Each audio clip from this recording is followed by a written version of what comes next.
Saya rekod kali ni, saya tengok macam mana. Ada boleh upload dekat mungkin Sahabat Baki atau YouTube.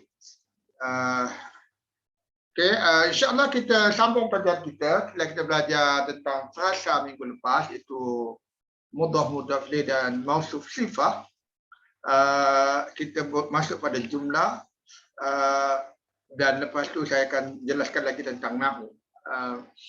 Kita kalau jumlah, jadi jumlah ini apa itu jumlah?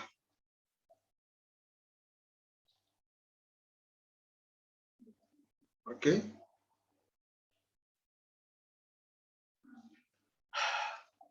Jumlah ialah jumlah berapa susunan perkataan yang memberi maksud lengkap dan tidak perlu ditanya lagi. Maksud dia satu ayat lah.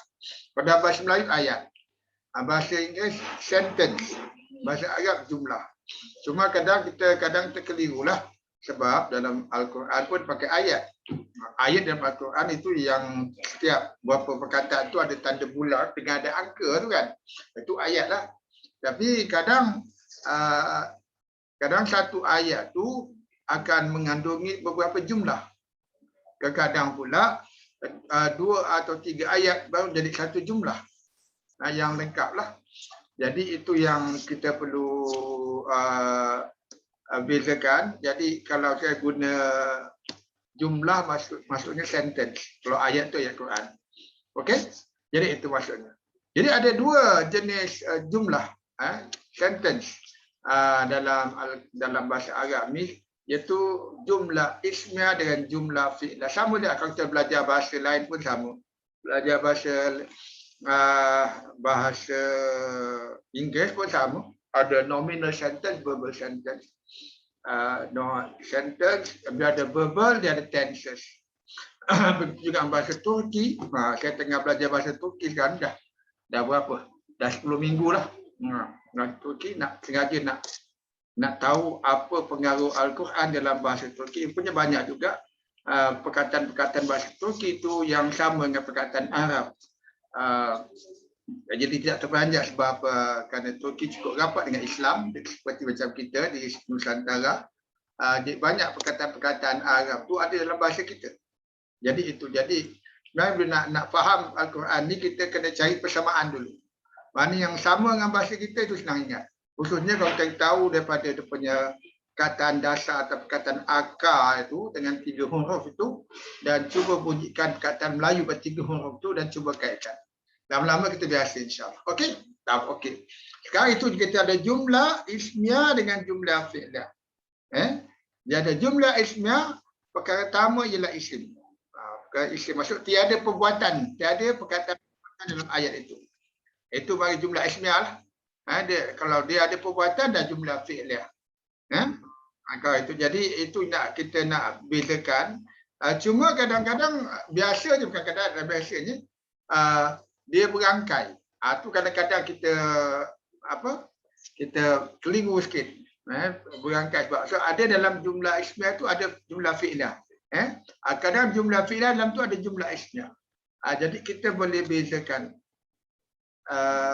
Okey. Jadi jumlah fi'lah dengan jumlah ismiyah. Okey? Ada soalan? Okey, sekarang kita tengok apa itu jumlah ismiyah. Jumlah ismiyah dia macam ayat yang mana tiada fi'il, tiada perbuatan, tiada perkataan perbuatan dalam ayat tu. Jadi biasa dalam bahasa Melayu atau bahasa Inggeris kita ada subjek dan predikat. Subjek bahasa Arab panggil mubtada.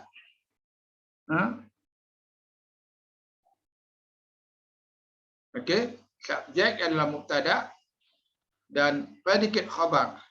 Jadi kadang saya lebih suka guna perkataan biasa subjek dan predikat. Okey? Dan kedua-kedua bahagian mubtada dan khabar ini dalam keadaan rafa'. Rafa' kita tahu kalau dia singular, ujung perkataan itu hurufnya akan berbaris dhamma atau dhammataini. Kalau singular, kalau dia plural dia waw nun. Kalau plural dia waw nun. Itu di mubtada dan khabar akan berada dalam keadaan rafa'. kecuali dipengaruhi ejen pengawal haraf atau fi'il berangkai atau fi'il dalam jumlah ismiyah tu. Kata ada jumlah fi'liyah. Jadi contoh kita tengok lepas ni. Kita tengok di sini. Contoh pertama, jumlah sentence yang mudah. Al-madrasatu jamilatun. Jadi al-madrasatu sebab dia ada alif lam, tak ada tanwin.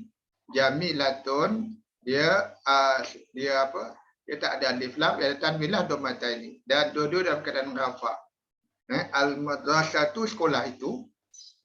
Jamilatun cantik. Jadi jamilatun kalau kita belajar bahasa Melayu, cantik itu adalah sifat ataupun adjektif. Tapi dalam bahasa Arab adjektif pun isim. Dan kita tahu dia ada tanwin di hujung situ. Yang ni alif lam. Jadi sekolah itu cantik. Jadi kita ada subjek al-madrasatu jamilatun, cantik. Jadi kalau kita bahasa Melayu mungkin tak susah, bukan susah lah. Dengan bahasa Inggeris lebih mudah. Maksudnya antara subjek dan predikat kita tambah verb to be itu. Atau is, are, was atau were. Kalau terjemah dalam bahasa Inggeris, the school is beautiful. Sekolah itu cantik. Jadi bahagian mubtada ialah al-madrasah dan dia adalah dalam keadaan rafa dengan dhammah pada akhirnya ta mabutah ini.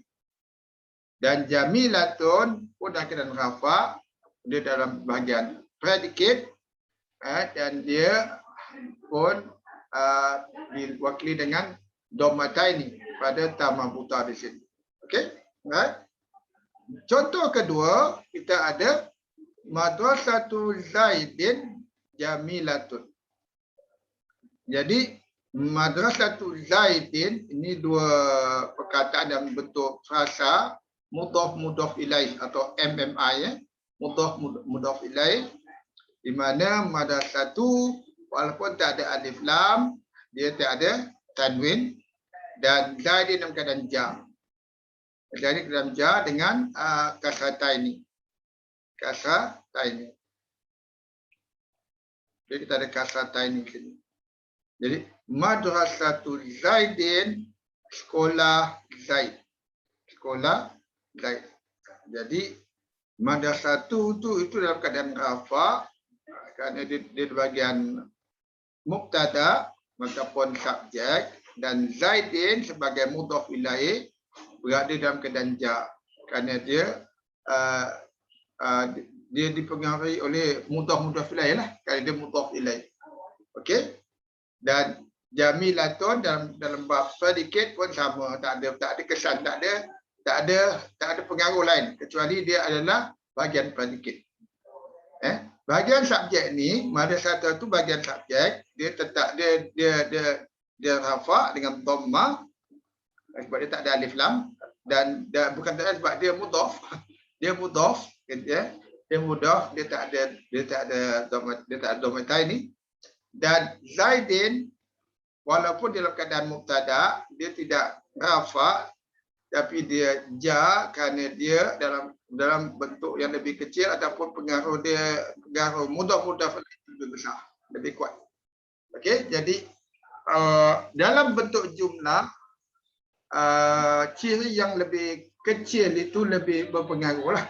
Maksudnya itu. Maksudnya kalau Zaidin dan mudhaf ilaih walaupun dalam keadaan mubtada seperti subjek isim dan keadaan mudhaf ilaih itu akan dalam keadaan jar. Itu maksud saya. Okey? Jadi itu. Jadi contoh ketiga kita ada madrasatu Zaidin jamilatun wa kabiratun. Cantik dan besar. Jadi wow ni bukan dia waw ataf, dia tak ada pengaruh apa-apa kepada isim selepasnya. Malah isim selepasnya akan ikut baris isim sebelumnya sebab dipanggil waw ataf, waw dan. Cantik dan besar. Jadi itu tetap dalam keadaan rafa dan bahagian subjek sama dengan di atas, Zaidin dalam keadaan mudhaf ilaih. Contoh keempat kita ada wal fitnatu Wal fitnatu asyaddu minal qatli. Kita akan lihat bahagian subjek sama juga rafa dengan dhamma bertambah buta, tapi bahagian predikat al-qatli dalam keadaan jar kerana dia menjadi objek pada haraf sendi, haraf min. Sebab tu minal qatli dia dalam keadaan jar. Okey, sama keadaannya di mana madrasatul Zaidin, kerana Zaidin adalah mudhaf ilaih di dalam jar, dan al-qatli walaupun dah bahagian predikat, jadi kerana dia dipengaruhi oleh haraf, maka ia tetap jar. Asyaddu adalah dalam keadaan rafa. Okey, asyaddu. Okey, lebih dahsyat. Asyaddu lebih dahsyat, lebih keras. Okey, ada soalan setakat ni. Untuk contoh satu. Ini jumlah ismiyah, nominal sentence. Ada soalan? Okey, jadi itu semua dalam keadaan mudhaf jumlah ismiyah. Okey, nominal sentence. Kita teruskan. Dan kita bincang pula pasal jumlah fi'liyah. Okey, verbal sentence. Jadi jumlah fi'liyah harus dimulai dengan fi'il ataupun perkara utama dalam perkataan itu adalah fi'il. Kadang-kadang ada haraf sebelum tu lah, lam ke, awalam ke, dia tak kisah. Maksudnya benda perkara yang utama fi'il ada dalam ayat itu, dalam sentence itu. Jadi kalau fi'il ada tiga, sama ada fi'il mudhari', madhi atau amr. Itu tiga-tiga. Lepas tu setiap fi'il, setiap perbuatan mesti ada pelaku. Itu dipanggil fa'il. Fa'il yang melakukan. Si pelaku. Itu dipanggil subjek juga. Itu dalam sekarang dipanggil subjek juga. Okey. Jadi pelaku tu jadi subjek. Right? Dan kebanyakan fi'il ada objek. Itu dipanggil maf'ulun bihi. Yang diperlakukan dengannya. Maf'ulun ni bentuk isim maf'ul kan? Maf'ul. Yang diperlakukan dengannya. Dengannya tu ialah fi'il lah, perbuatan tu. Objek yang diperlakukan. Okay, jadi tapi hanya untuk keadaan-keadaan untuk kata kerja yang transitif. Maksudnya kata kerja yang ada objek. Tidak semua kata kerja, tak semua perbuatan mesti ada maf'ul, ada objek. Seperti jalan, saya berjalan, saya duduk, saya tidur. Tak ada objek. Kalau saya tendang bola, ada. Saya makan ikan, ada objek. Jadi semua fi'il mesti ada fa'il. Semua perbuatan mesti ada pelaku.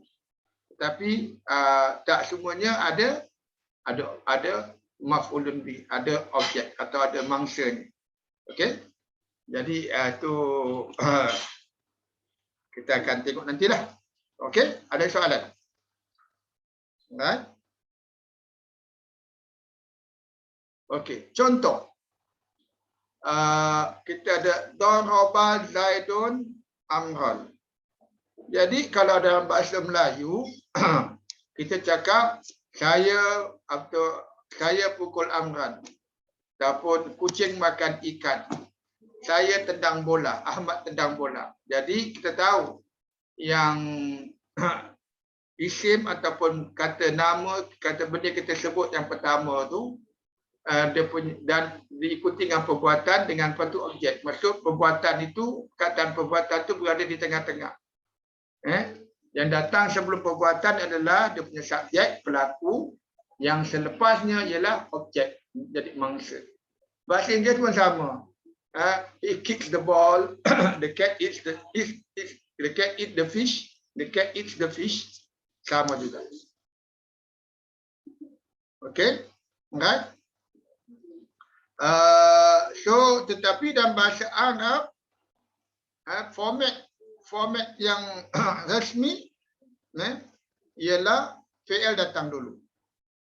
Fi'il datang dulu. Kalau Jepun fi'ilnya di belakang. Tapi dalam bahasa Arab fi'il datang dulu. Jadi fi'il lepas tu ada dua isim selepasnya.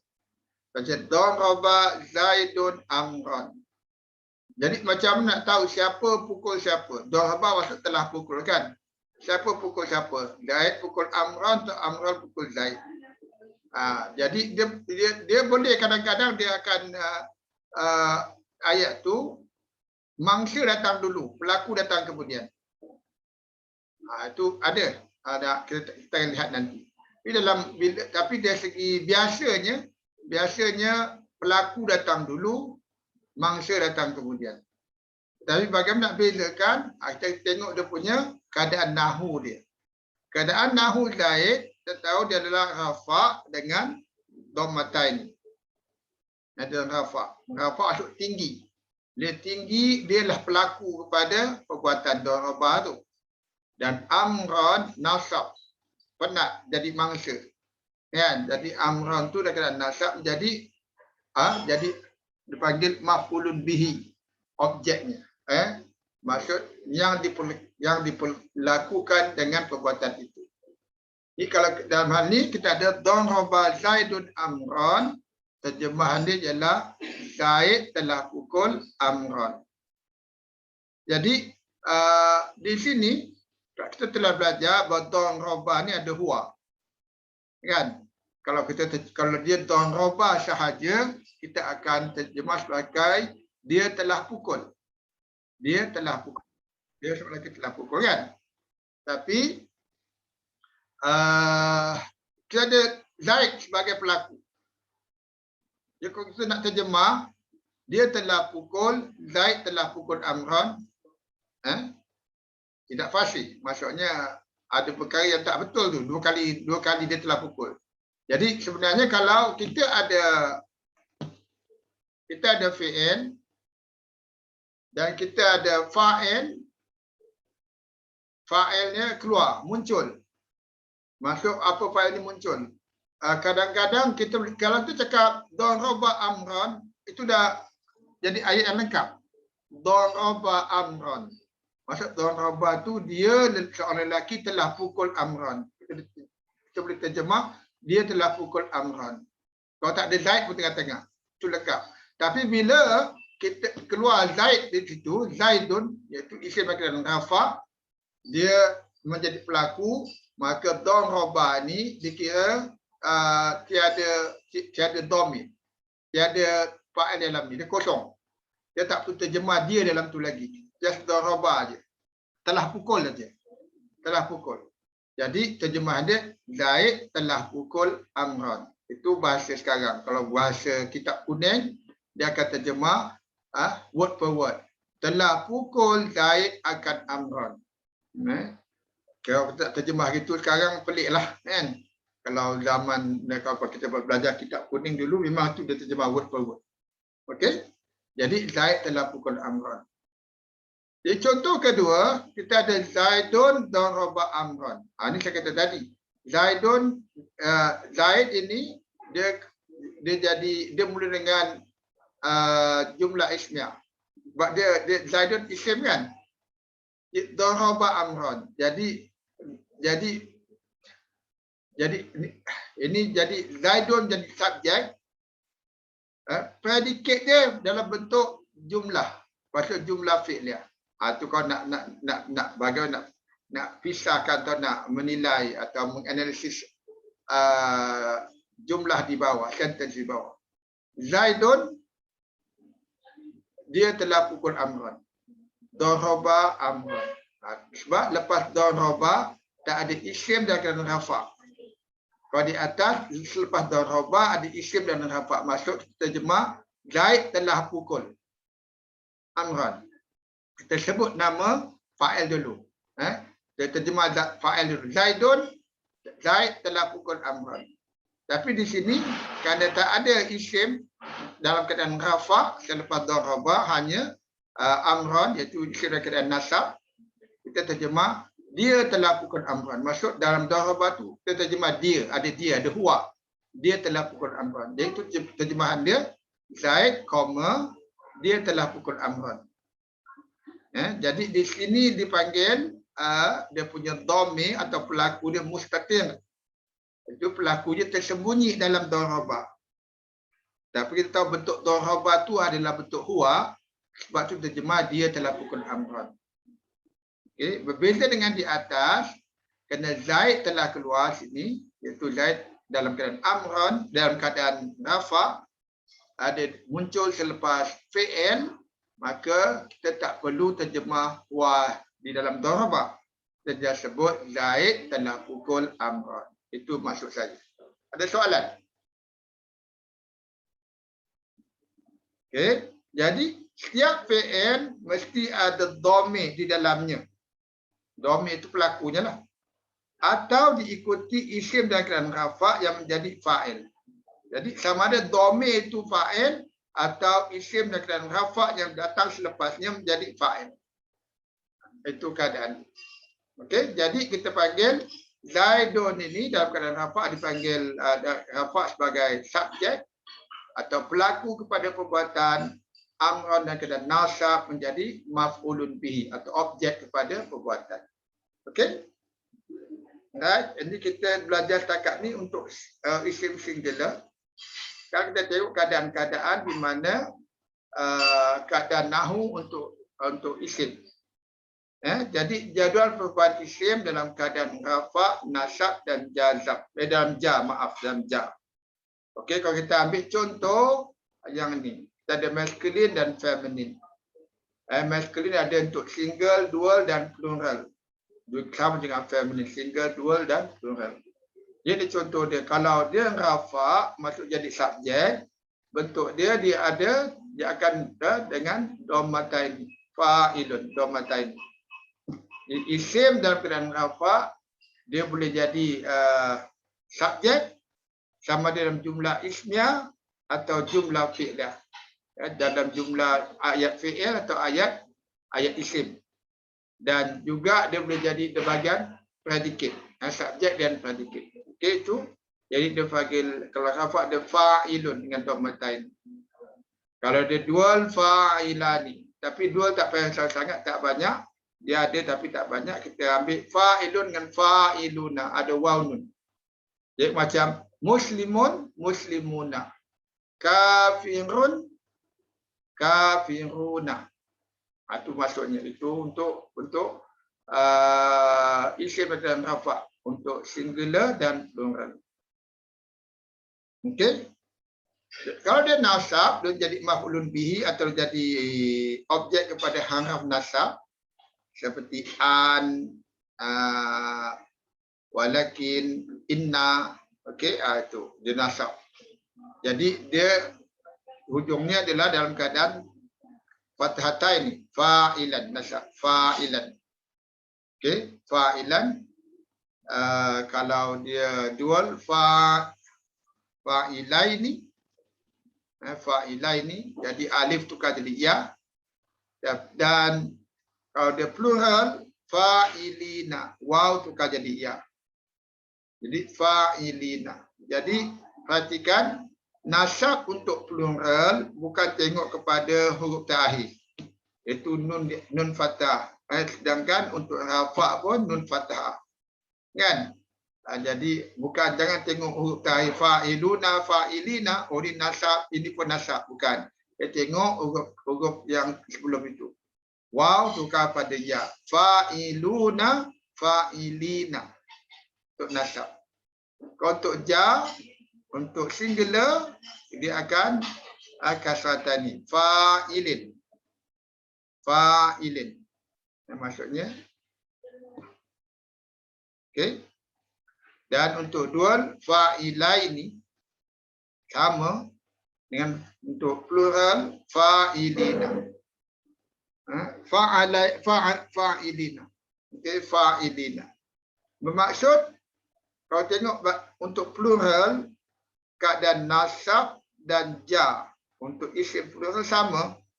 Fa'ilina, fa'ilina. Macam muslimina, muslimina. Kalau dia muslimina dengan ya nun, dia boleh jadi nasab atau ja. Bagaimana kita nak tahu? Kita kena tengok konteks nanti. Jadi itu. Jadi untuk keadaan nasab dan ja, untuk dual dan plural sama. Untuk singular je lain. Kalau untuk rafa dengan dhammataini, Kalau nasab dengan fathataini dan untuk ja dengan kasrataini. Itu untuk masculine. Kalau untuk feminine, sama aja untuk singular, kita ada fa'ilatan, fa'ilatun, fa'ilatan, fa'ilatin. Okey, untuk rafa, nasab dan ja. Jadi untuk dual pun fa'ilatan ditambah alif nun saja. Tambah alif nun, ujungnya ta marbuta jadi ta maftuha, ta besar dan tambah alif nun. Jadi fa'ilatan. Dan untuk nasab dan ja kita ada fa'ilataini, tukar ya nun tapi dengan fathah pada ta, fa'ilataini. Dan untuk plural jamak muannas salim, feminine jamak salim, jadi fa'ilatun dengan ta maftuha dhammataini, fa'ilatun. Dan untuk nasab kita ada fa'ilatin, bukan fa'ilatan. Ingat tu, untuk feminine plural yang ikut format jamak salim. Kebanyakan isim ada ikut format jamak salim. Jadi dia nasab fa'ilatin, ja pun fa'ilatin, sama. Itu dua-dua, walaupun dia nasab, dia bukan fa'ilatan. Tak ada fa'ilatan dalam bahasa Arab. Kalau dia nasab pun dia fa'ilatin. Kalau dia ja pun fa'ilatin. Bagaimana kita tahu? Konteks juga. Okey? Iaitu keadaan mana kita kena ingat dari segi keadaan nahu keadaan nahu untuk isim singular, plural, untuk masculine dan feminine. Okey? Right? Jadi kalau untuk fi'il mudhari' pula, kita hanya bincang fi'il mudhari' untuk nahu sebab fi'il madhi, fi'il amr, mabni, tak berubah bentuk dia. Jadi untuk fi'il mudhari' dia ada 3 keadaan juga. Kita ada rafa, nasab, sama macam isim. Cuma untuk yang ketiga dia tak ada ja, dia ada jazam. Maksud jazam dengan diwakili dengan sukun pada huruf terakhir. Jadi jazam hanya untuk fi'il mudhari'. Keadaan jar hanya untuk isim. Rafa dan nasab ada untuk kedua-dua isim dan fi'il mudhari'. Itu kena ingat. Okey? Jadi untuk keadaan rafa, untuk single, kita hanya bincang bentuk masculine, sebab bentuk feminin tak banyak. Dan dia kalau masculine yang akhir itu dia mabni, dia tak berubah. Jadi kita tengok yang masculine saja dulu.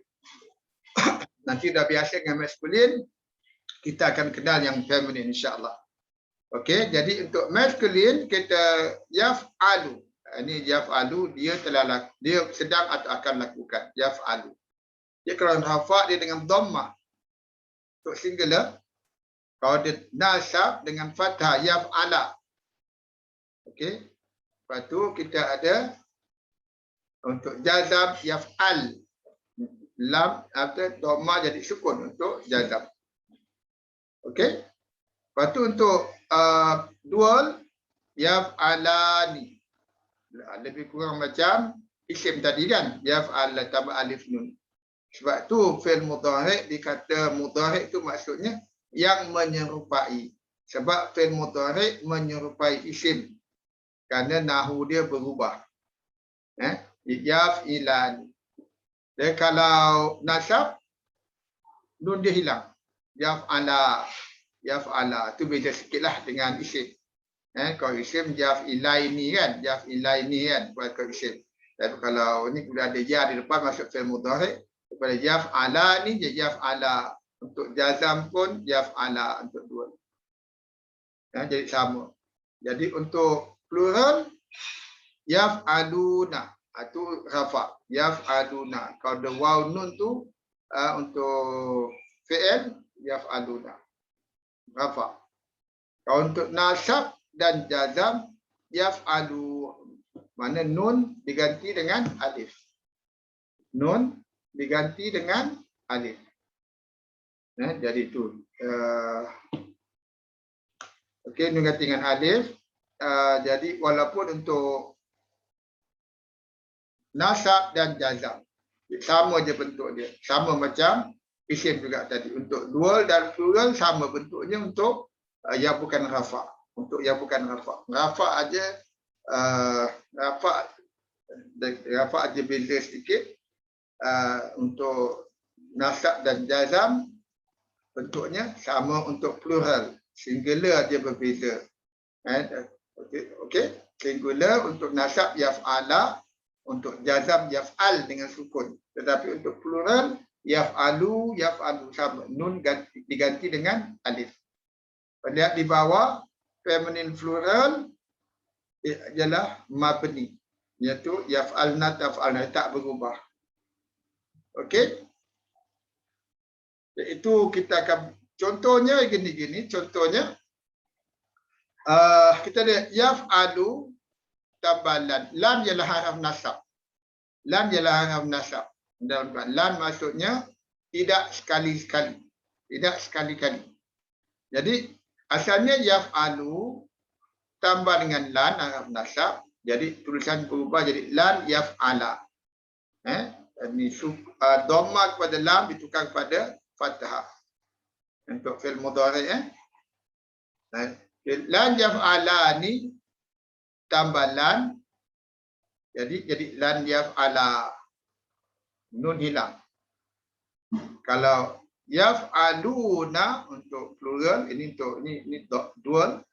Untuk plural yaf'aluna digabung dengan lan, lan yaf'alu. Nun diganti dengan alif.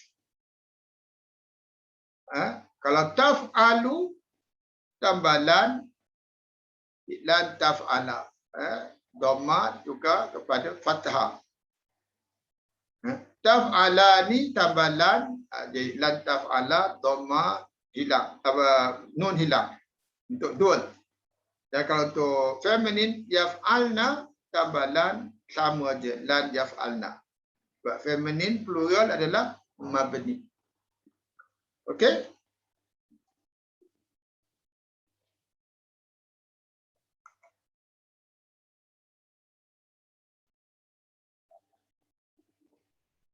Okey, kita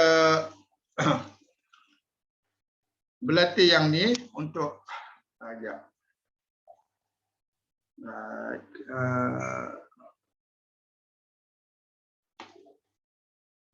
saya tak tahu kenapa hari ni saya punya PowerPoint tiba-tiba jadi PDF.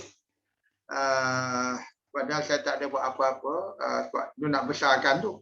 Tak boleh besarkan. Ingat macam minggu depan boleh besarkan kan.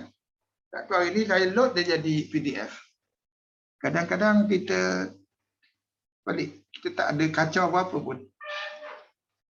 Kalau siapa ada ilmu tu boleh maklum pada saya kenapa saya jadi macam ni. Okey. Saya ingat nak besarkan macam minggu lepas, tak boleh.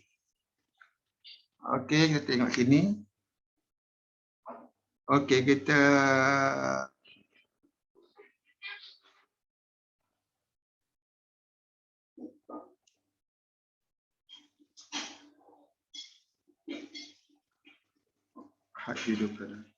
okey, right. Kita tengok, nampak tak dekat skrin? Ayat pertama atas. Alam naj'alil arda mihada. Nampak Ustaz. Nampak Jadi kita ada, jangan nak besarkan tak boleh. Ada lagi. Itu di belakang. Okey. Jadi kita tengok alam naj'alil arda mihada, ada beberapa perkataan situ. Kita ada hamzah istifham. Jadi adakah? Lam ialah haraf jazam. Lam ialah haraf jazam, itu lam menjadikan fi'il mudhari' selepasnya asalnya dengan naj'alu dengan dhamma dia akan tukar jadi sukun. Lam naj'al. Alam naj'al. Jadi lam tu adakah tidak? Did not. Jadi naj'al asalnya naj'alu jadi naj'al tapi ditulis naj'ali dengan kasrah. Itu tajwid. Itu bukan nahu, itu tajwid. Maksudnya daripada naj'al nak sebut dengan al-ardha lepas tu, kalau dia tak tukar sukun dengan kasrah seperti itu, dia susah nak sebut dia. Alam naj'al al-ardha. Jadi tak lancar lah. Sebab tu sukun pada lam tu yang pada asalnya ditukar jadi dengan baris bawah untuk mudahkan sebutan. Tapi bila kita nampak fi'il mudhari' dalam keadaan kasrah di hujung, itu bukan dia tu dia tetap dia adalah jazam. Cuma bila dia bersambung hamzah wasal di sini, maka dia akan tukar sukun kepada kasrah. Seperti sama juga kalau fi'il madhi, betul. Fi'il madhi kalau dengan hujung ni untuk hiya. Qalat, kan qalat. Jadi bila disambung hamzah jadi qalatil. Itu tajwid. Jadi kita ada hamzah istifham lam. Ialah haraf jazam.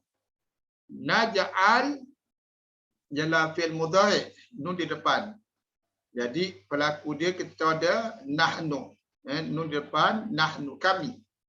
Huruf dia, huruf akar dia adalah ja'ala, ja'ala, ya ja'alu, naj'alu, naj'al, ja'ala, jadikan.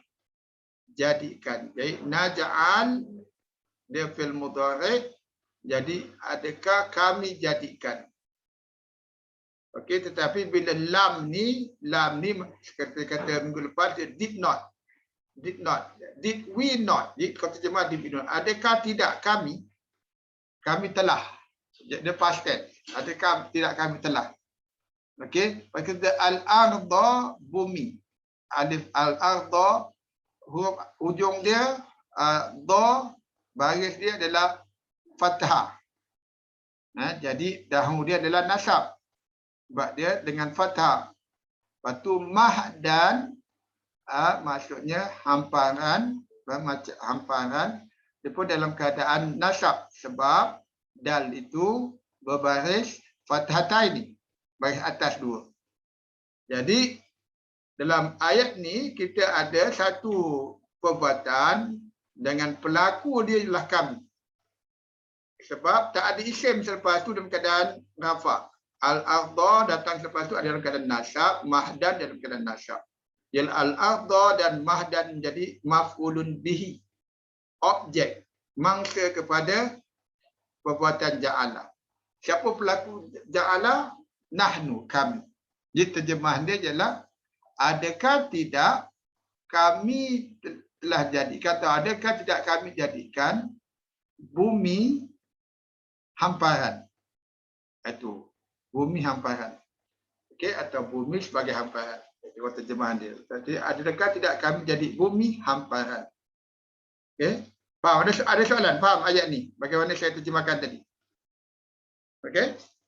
Lepas tu kita tengok wal jibala autada. Kita ada waw dan haraf masuk dan. Al jibala, gunung ganang. Al jibala dengan lam berbaris fathah, bermaksud dia nasab. Maksud dia nasab. Autada, pasak dengan dal berbaris fathataini. Sebab dia tak ada alif lam, dia tanwin lah. Pun dalam keadaan nasab sebab dia dalam fathataini. Dia baris fathataini pada huruf terakhir.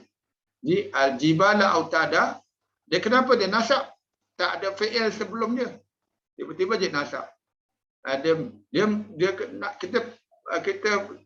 Kita harus tahu bahawa kalau ada isim tiba-tiba dalam keadaan nasab, mesti ada yang menyebabkan nasab. Jadi dalam hal ini, waw ni waw ataf dan bermaksud dia bawa pengaruh naj'al ni ke sini juga. Maksudnya kalau ayat itu ni dan adakah tidak kami jadikan bumi hamparan dan kami jadikan gunung ganang sebagai pasak. Itu maksudnya. Wa ni wa ataf pengaruh naj'al dibawa sampai ke sini. Okey? Sebab itu jibala autada pun dekat dan nasab. Bermaksud dua-dua ni menjadi mangsa kepada naj'al. Jadi kalau tak tahu ni, selalu dalam nahu dia kata al-ardha jadi maf'ulun bi pertama, mahdan maf'ulun bi kedua. Sebab kalau kita tengok ni al-ardha bumi sebagai hamparan, dan ni jadi maf'ulun ketiga, maf'ulun keempat lah kepada naj'al. Dan gunung ganang sebagai pasar. Okey, right. Terus ayat di bawah kita ada waw dan juga, tapi kita ada khalaqnakum azwajan. Jadi kita ada khalaqnakum. Jadi khalaqna ada beberapa perkataan, kita ada wa dan khalaqna dua, khalaqna iaitu apa khalaqna? Apa fi'il ke isim? Khalaqna. Khalaqna ialah fi'il dengan na di belakang. Kum ialah dhamir yang terlekat pada khalaqna. Jadi kita tahu bila ada dhamir terlekat kepada fi'il, automatik menjadi objek ataupun jadi maf'ulun bihi.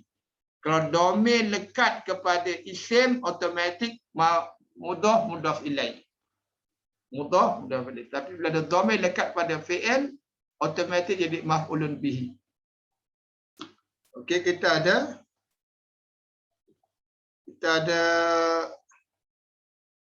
khalaqna.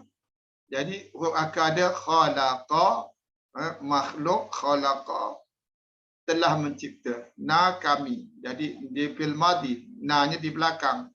Kalau macam naj'al ini, na di depan, iaitu fi'il mudhari'. Ni na di belakang fi'il madhi. Khalaqna, kami telah ciptakan. Kami telah cipta kum, kamu.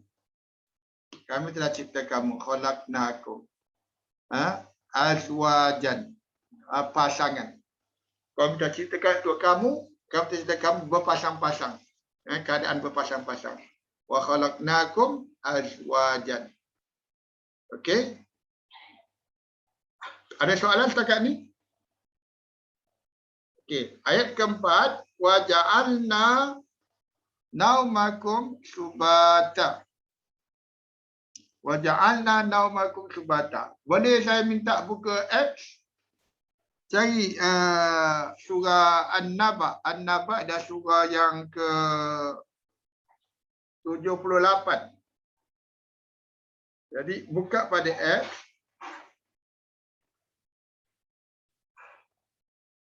Nak tahu maknanya, buka pada X. Kejap.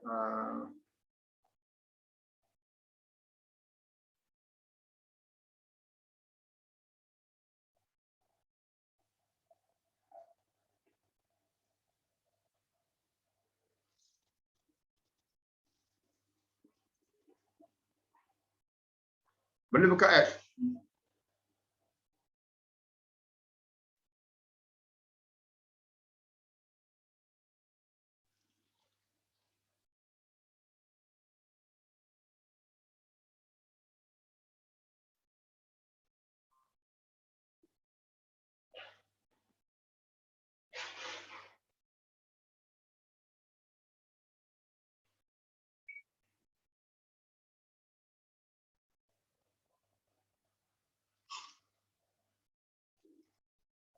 Ya.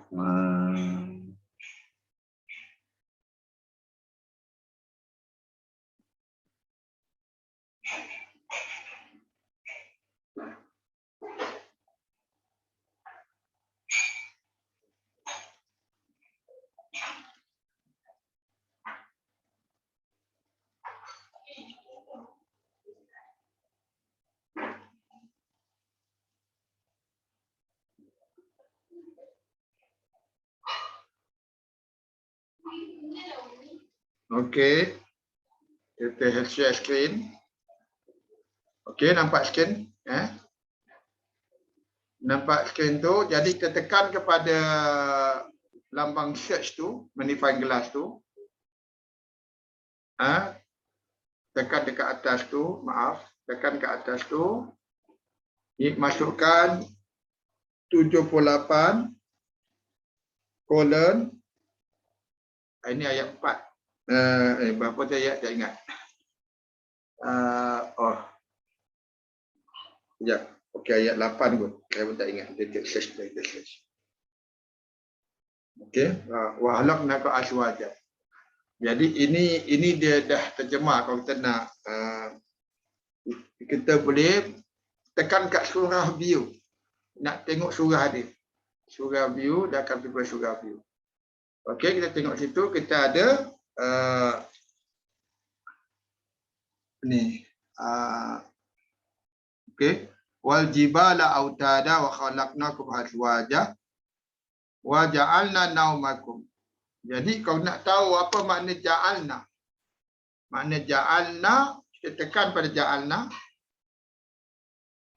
Dia akan keluar ja'alna, and we made. Saya buat dalam bahasa Inggeris dan bahasa Melayu bolehlah. Kami telah dan kami telah ciptakan, kami telah jadikan. And we made, masuk past tense. Kalau tengok kat atas tu, kita ada personal pronoun. Personal pronoun maksud na tu lah. And then verb. Verb. Coordinating conjunction tu wa lah, tu wa. Conjunction. Kata hubung. Ja'alna and we made. Kalau tengok, kita ada lemma dan arti ja'ala. Ja'ala maksudnya wazan. Root word, huruf akar dia, ja'ala. Okey, kalau kita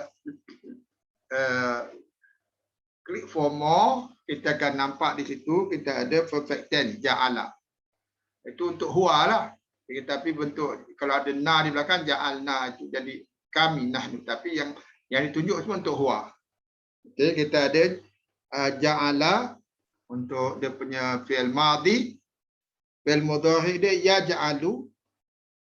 Kalau dia punya command verb fi'il ij'al. Dan kita ada di bawah active participle iaitu isim fa'il ja'ilun. Passive isim maf'ul maj'ulun. Lepas tu kejadian dia ja'lun. Jim ain dengan sukun ja'lun. Itu masdar. Kejadian. Ja'lun kejadian, maf'ulun yang dijadikan, fa'ilun yang menjadikan, ija'al jadikanlah, ya ja'al dia sedang atau akan jadikan, dan ja'ala dia telah jadikan. Kalau ja'alna kami telah jadikan. Jadi itu berarti ja'alna. Okey, lepas tu dia tahu ja'alna itu verb. Kalau naumakum, kita tekan pada naumakum. Naumakum, kita tekan pada naumakum. Dia keluar. Your sleep. Naumakum, your sleep. Nauma, tidur, kum, kamu. Tidur kamu. Dulu dalam keadaan isim. Naumakum. Naumakum. Jadi dia dalam keadaan mudhaf ilaih. Bila kita tengok situ, personal pronoun dengan noun. Tadi verb kan? Ini noun. Personal noun. Jadi ada dhamir kum lekat pada noun, isim sebelumnya noun, jadi mudhaf ilaih. Automatik mudhaf ilaih. Okey, jadi kalau dia isim dia tak ada bentuk macam tadi. Dia tak ada bentuk macam tadi 6 bentuk. Kalau dia fi'il ada 6 bentuk. Ini dah akan diberitahu ayat-ayat dalam Al-Quran yang lain yang ada perkataan tersebut, dan dia berlaku 9 kali. Dan dalam tiga wazan, 3 bentuk. Okey, jadi itu kita. Okey, jadi itu nak belajar naumakum, tidur kamu. Okey, jadi itu bagaimana nanti boleh guna apps ini untuk next exercise. Okey. Right. Right, saya stop share kejap. Kalau subatan, apa subatan? Tengok subatan. Subatan. Tekan subatan, dia kata for rest, untuk kerehatan. Subatan pun noun. Jadi kalau terjemah, kalau rehat tu macam bentuk perbuatan kan, rehat, untuk rehat. Tapi kalau dia noun, terjemah sebagai isim, noun iaitu kerehatan. Itu lebih tepat untuk kerehatan.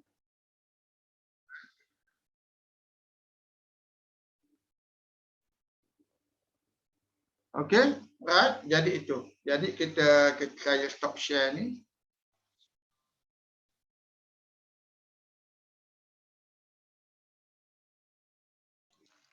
Okey. Kita balik di sini. Right, kita ada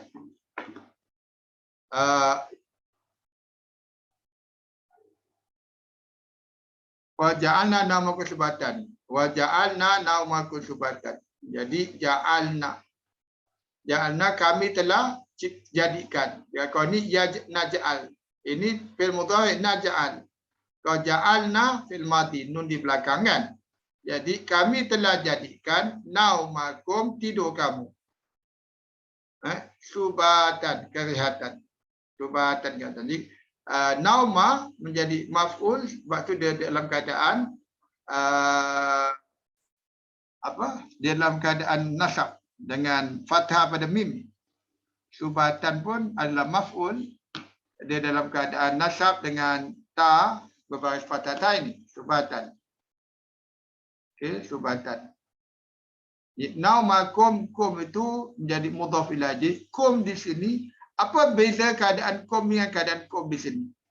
Ejaknya sama kum, tapi keadaan nahu dia berbeza. Keadaan nahu khalaqnakum, kum ini dalam keadaan nasab. Tetapi kerana dia dhamir, dia mabni. Dia tak nampak. Dia tak fahamikan keadaan nahu dia. Tapi dia tahu kerana dia jadi objek pada perbuatan, dia nasab. Tapi dia tak bincang. Dia tak perlu bincang lah. Kalau untuk dhamir, tak perlu bincang. Tapi nak tahu keadaan nahu dia itulah. Tapi naumakum, kum yang di dalam naumakum, ini, kum ni adalah mudhaf ilaih. Di dalam keadaan ja. Di dalam keadaan ja. Tapi dia tak fahamikan sebab dia mabni, dia dhamir. Kan? Jadi itu. Jadi naumakum, tidur kamu. Subatan, kerehatan. Okey? Right. Jadi ada soalan setakat ni?